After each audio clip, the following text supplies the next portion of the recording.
होंगे। तो दोस्तों, आज की इस वीडियो में हम लोग ह्यूमन राइट्स के एक इंपॉर्टेंट पार्ट को डिस्कस करने वाले हैं। तो hi everyone, my name is Sunil Kumar Mahto, physics expert, और आप सबका स्वागत है हमारे यूट्यूब चैनल फिजिक्स समझो में। तो दोस्तों, आज के इस वीडियो में जो टॉपिक हम डिस्कस करने वाले हैं उसका नाम है आइरिस। तो चलिए समझते हैं और जानते हैं कि आखिर आइरिस होता क्या है, ठीक है, इसके फंक्शन क्या है और ये कितने कलर्स के होते हैं। तो जनरली दोस्तों, अगर हम लोग ह्यूमन आइज को देखें तो ह्यूमन आइज को 3 पार्ट में क्लासिफाई करके हम लोग पढ़ सकते हैं। एक एक्सटर्नल पार्ट जो हम जनरली किसी पर्सन को देखते हैं तो दिखाई देता है, ठीक है।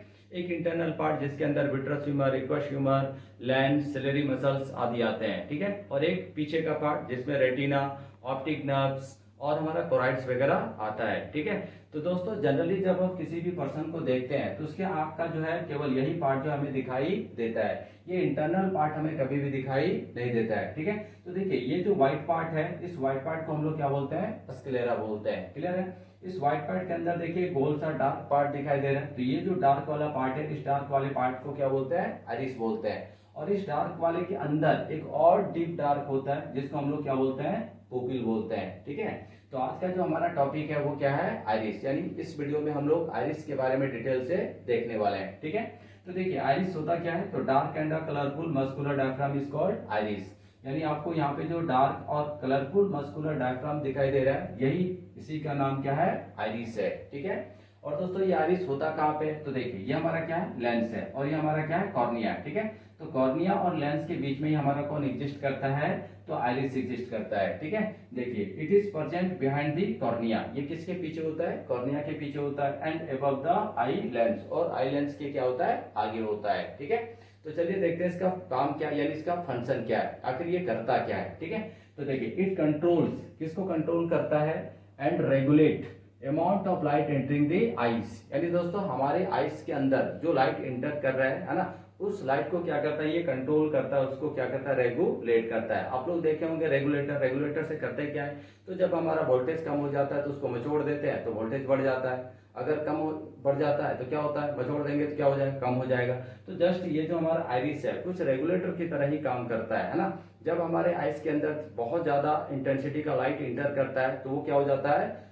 कॉन्ट्रैक्ट हो जाता है, सिकुड़ जाता है, ठीक है। और जितना अमाउंट का लाइट हमारे आइस के अंदर जाना चाहिए उतना ही लाइट क्या करता है? ये भेजता है। और जब हमारे आइस में लाइट की कमी हो जाती है तो उस सिचुएशन में ये क्या होता है? धीरे धीरे एक्सपेंड होना स्टार्ट हो जाता है। तो ये कॉन्ट्रैक्शन भी होता है और इसका क्या होता है? एक्सपेंशन भी होता है ना। इसलिए यहाँ पे वर्ड का यूज किया गया, ये रेगुलेट करता है किसको? तो the amount of light entering the ice, clear है। दोस्तों, जब हम लोग धूप के टाइम पे खड़े होते हैं तो क्या होता है? उस टाइम पे क्या होता है? इंटेंसिटी ऑफ लाइट बहुत ज्यादा होता है। तो उतना हाई इंटेंसिटी का लाइट जब हमारे आइस पे आता है तो सिचुएशन में ऑटोमेटिकली हमारा आइरिस क्या हो जाता है? सिकुड़ना स्टार्ट हो जाता है, ठीक है।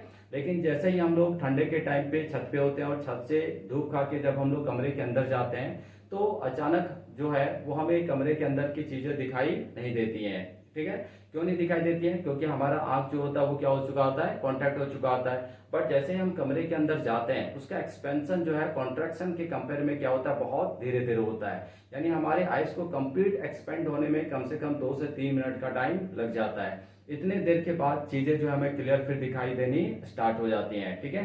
तो जो हमारा आइरिस है इसका फंक्शन क्या है? ये कॉन्ट्रैक्ट भी होता है और क्या होता है? ये एक्सपेंड भी होता है। जब हाई इंटेंसिटी का लाइट आएगा तो ये कॉन्ट्रैक्ट हो जाएगा। जब डिम लाइट हो जाएगा, लाइट कम हो जाएगा, तो फिर धीरे धीरे क्या हो जाएगा? ये एक्सपेंड होना स्टार्ट हो जाएगा, ठीक है। आप लोगों ने हैन और कॉक तो देखा ही होगा या नाम सुना ही होगा, ठीक है।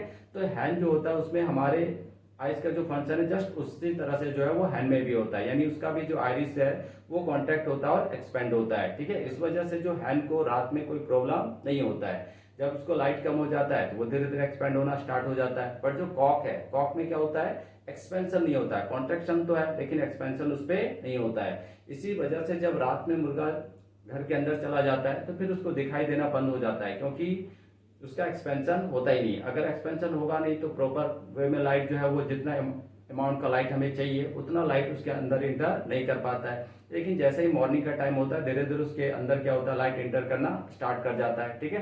तो उस सिचुएशन में मुर्गा क्या होता है? भागना स्टार्ट कर देता है, चिल्लाना स्टार्ट कर देता है, क्लियर है।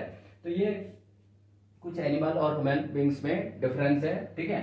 आगे देखिए, it is responsible for colour of the eyes, ठीक है। यानी हमारे आईज, यानी हमको पता है कि हमारा जो आइरिस होता है वो अलग अलग कलर्स का होता है ना। कुछ लोगों का आइरिस आपने ब्राउन देखा होगा, किसी का ब्लैक देखा होगा, किसी का ब्लू दिखा होगा, ठीक है। यानी कहने का मतलब जो है हमारा आइरिस जो होता है उसमें कितने कलर्स होते हैं, 3 कलर्स के जनरली आइरिस पाए जाते हैं, ठीक है।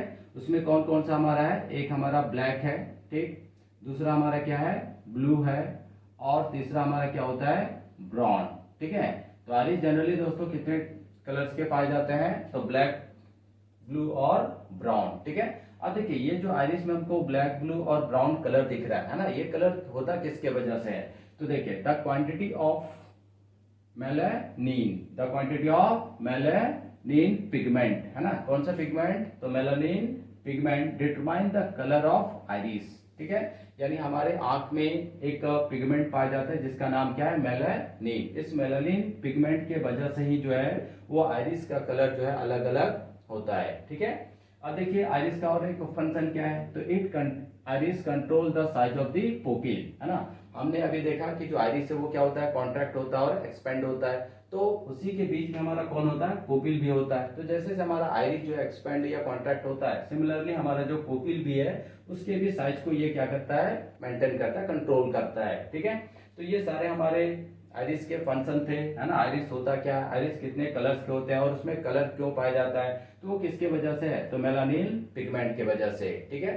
आजकल दोस्तों हम लोग हर एक का आधार कार्ड होता है, ठीक है। तो आधार कार्ड जो है वो क्या है, पहचान है ना, आइडेंटिफिकेशन करते हैं। जैसे पहले थंब से आइडेंटिफिकेशन होता था, अब क्या हो गया, आधार कार्ड से होता है, ठीक है। तो आधार कार्ड जब हम लोग बनवाते हैं तो उस समय क्या होता है, फोटो खींचा जाता है हम लोग का, तो यानी इंफ्रारेड रेस के हेल्प से क्या किया जाता है, हमारे आइरिस का फोटो लिया जाता है और उसके बेसिस पे हमारा क्या होता है, वेरिफिकेशन या आइडेंटिफिकेशन होता है, ठीक है। तो आज दोस्तों आप सबको को समझ में आया होगा कि आखिर आइरिस होता क्या है, इसके फंक्शन क्या है और ये कितने कलर्स के होते हैं और उसमें जो कलर है वो किसके वजह से होता है, ठीक है। तो मिलते हैं अगले वीडियो में, तब तक के लिए आप सबको को बहुत बहुत धन्यवाद।